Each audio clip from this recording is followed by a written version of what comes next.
Totally. What do I got here? Is either Jamie Alexiak, this is from Elise A. Washburn on Twitter. Is either Jamie Alexiak or Vince Dunn a trade option for the Leafs if they are also in pursuit of Gourde? With that logic, would Cowan be in play? I haven't, I'll be honest. Like, I don't know how Alexiak's playing this year. I like the idea of like a big, strong third pair D, but You're not giving up your best no, not for that. prospect for Alexiak. Okay. Nor done. You're giving him up for JT Miller. Right. That's the start of something.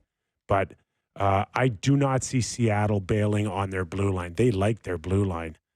So there's a lot of issues going on in Seattle, tremendous disappointment in that organization, but I don't see them signing Montour and then stripping down 2/3 of that blue line with Dunn and Alexiak leaving. Now, What's Dunn's contract situation? Did he sign one? I think he's okay. They like him, and he's come a long way.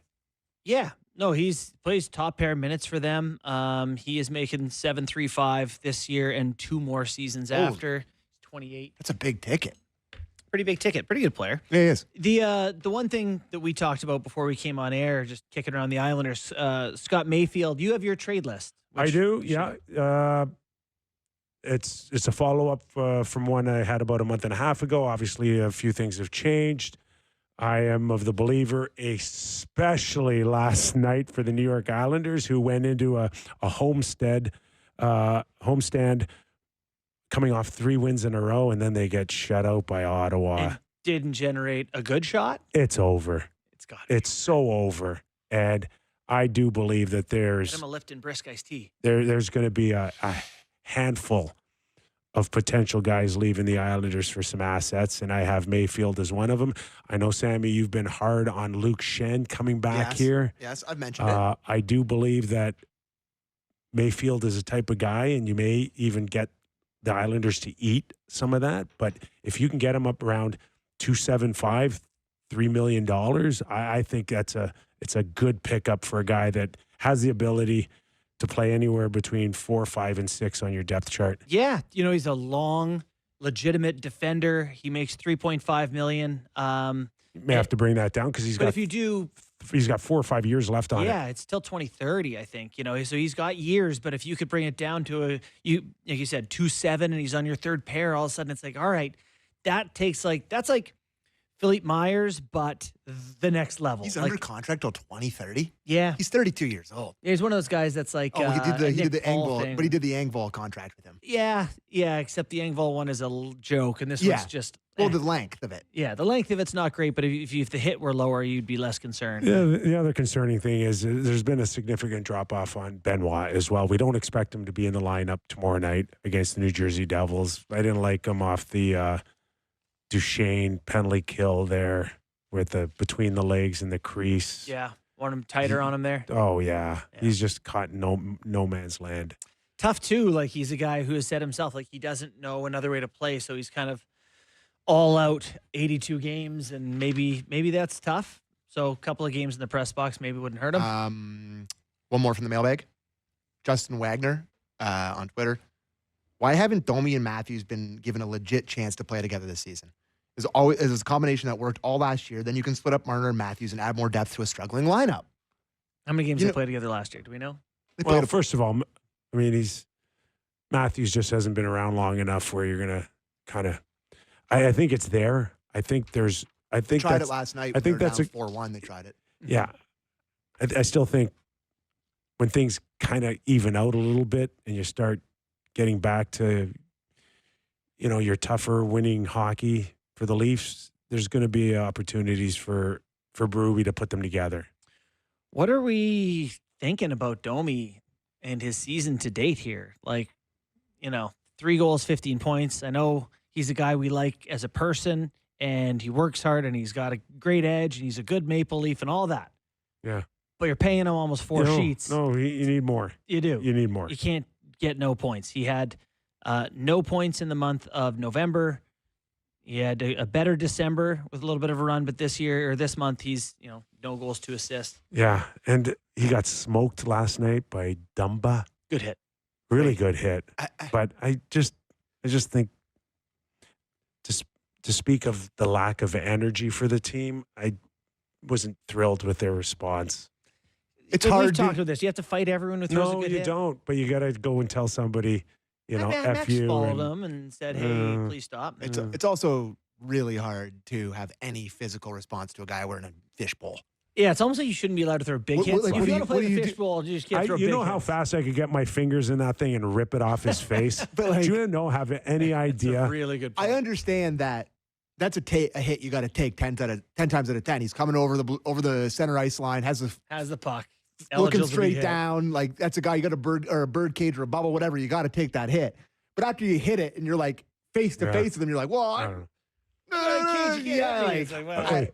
No one's played more hockey than the Florida Panthers last night, and I'm still seeing a pretty spirited group there. Yeah. Did you watch that? No, I watched Tampa. Yeah, I saw the end of the game. But I Yes. saw Tampa Bay, Boston, which, you got Florida, Tampa Bay, and Boston, three other teams in this division. Sammy buried was the a Bruins. knockdown drag. Last listen, night. I'm an idiot. I say the wrong thing every time. No. But Bury there's, him. they still got some spunk there, too. Oh yeah. Swayman might find it. Yeah. This is a perfect way to end our hour that's been seemingly negative about a first place team. It's from Paul Zhang on Twitter.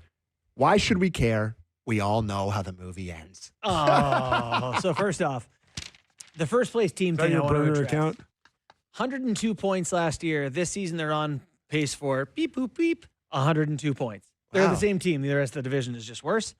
But yeah, we don't know how the movie ends. Is that gonna win the Don't give division? me that. 102? Yes, it is. Yeah, I tweeted today the last 10 games of the top 5 teams in the division. Leafs the only team above 500 at 6-4. So I know Ottawa's won a few lately. I'm so over regular seasons. I don't even know if You it just will might matter. your next contract with Sportsnet might be playoffs only. Like instead of showing up mid-October, he's showing up April 3rd. Yeah. Or at least March 3rd. Give us a trade deadline or something. Give us some run up at least. Yeah. Anyways, All right. Well, That's a good mailbag. thanks. Not bad. yeah, we appreciate the questions. Even the ones that we disagree with aggressively. Yeah. And get ready for Friday Oh yeah. for the calls. What was it? Leave Sammy a message. So tomorrow they get the New Jersey Devils and Sheldon Keefe. Ruby had some comments about knowing what it's like to go back to the place you've been. I sure Go ahead. I sure wish they were playing better. Jake this game. McKay should be back in the lineup, Yep. which is good news. Oh, you mean the team's most important player? Seems like it. They're Seems like below it. 400 when he doesn't play. Can he help with some offense, though? Yes, he can. Can he? He can shoot it in. We get the puck out. Yeah, that helps. Yeah. Stop a cycle. Send it the other way. All right, our thanks to no one but us that And, past well, and our hour. listeners who gave us those beautiful questions. Oh, Thank yeah, them of too. course. Yeah. That's a given on our Every midweek mailbag by Sammy. All right, don't go away. Darren McCarty, 4-time Stanley Cup champion, host of Woodward Sports Network. We'll talk about Detroit's chances now to get back into the Stanley Cup playoffs for the first time in many years. And David Amber in studio. Don't go away. Welcome into the national edition of the Real Kipper and Bourne Show. I'm Nick Kiprios. He's Justin Bourne, Sammy McKee, Derek Brandeo, and Jake the Snake Schultz. In general. In general. Yeah. Oh, Jen Rolnick. Jen Rolnick, Oh, not Jake. Jake. Yeah, Jake's. I don't know where Jake is today. snaking it up. He is. In a few minutes, we're going to welcome in Darren McCarty, 4-time Stanley Cup champion. But in the meantime, we're glad you're aboard. This hour of Real Kipper and Bourne brought to you by Bet365. Plenty going on, including my updated version on sportsnet.ca Mm-hmm. of potential trade players, teams, where it's all heading. I got to tell you, your trade lists compared to other people's trade lists are 10 times better. And I'll tell you why. I don't know if it's better. And I'll tell you why. I don't know. It is better. Why? Because anything can happen. I shouldn't say anything can Yeah. happen. Big names can get traded. The cap is about to move. It's a year where everyone is kind of the same, and you could see teams taking a big swing. And even if it's a 10% chance that a star can Yes. move, I'd like to hear Yeah. that it's possible. And I don't want to hear that Joel Edmondson know- is the top trade target. I will draw on my good friend Doug McLean on. I don't know what's going to happen, but I can just tell you what I'm hearing, right? So Chris Versteeg and Francois Beauchemin to Los Angeles Kings, possible deal with Toronto Maple Leafs. In an interesting twist in the NHL trade market, new rumors are emerging about Chris Versteeg and Francois Beauchemin potentially being traded to the Los Angeles Kings. Sources indicate that the Kings, who have been one of the most active teams in recent weeks, are evaluating the possibility of bolstering their defense with Beauchemin, while Versteeg, who brings strong offensive capabilities, could be a key piece in a larger trade. This move becomes even more intriguing considering the Kings' surplus of offensive pieces available for trade, exactly what the Toronto Maple Leafs are looking for to strengthen their roster. It's speculated that with Versteeg included in the deal, the Leafs could be targeting a possible addition like Wayne Simmonds, along with a mid-range draft pick. This move makes sense given Simmonds' struggles this season, as he has yet to find his top form on the ice. To add more drama to the trade talk, there are even whispers that veteran defenseman Tomas Kaberle could be included, opening the door for a potential pursuit of Brayden Schenn. If completed, this move could have a significant impact on reshaping the Leafs lines and adding more depth to the team. Stay tuned for updates to see if these trades come to fruition and how they might shape the future of Toronto and Los Angeles this season. In an interesting twist in the NHL trade market, new rumors are emerging about Chris Versteeg and Francois Beauchemin potentially being traded to the Los Angeles Kings. Sources indicate that the Kings, who have been one of the most active teams in recent weeks, are evaluating the possibility of bolstering their defense with Beauchemin, while Versteeg, who brings strong offensive capabilities, could be a key piece in a larger trade. This move becomes even more intriguing considering the Kings' surplus of offensive pieces available for trade, exactly what the Toronto Maple Leafs are looking for to strengthen their roster. It's speculated that with Versteeg included in the deal, the Leafs could be targeting a possible addition like Wayne Simmonds, along with a mid-range draft pick. This move makes sense given Simmonds' struggles this season, as he has yet to find his top form on the ice. To add more drama to the trade talk, there are even whispers that veteran defenseman Tomas Kaberle could be included, opening the door for a potential pursuit of Brayden Schenn. If completed, this move could have a significant impact on reshaping the Leafs lines and adding more depth to the team.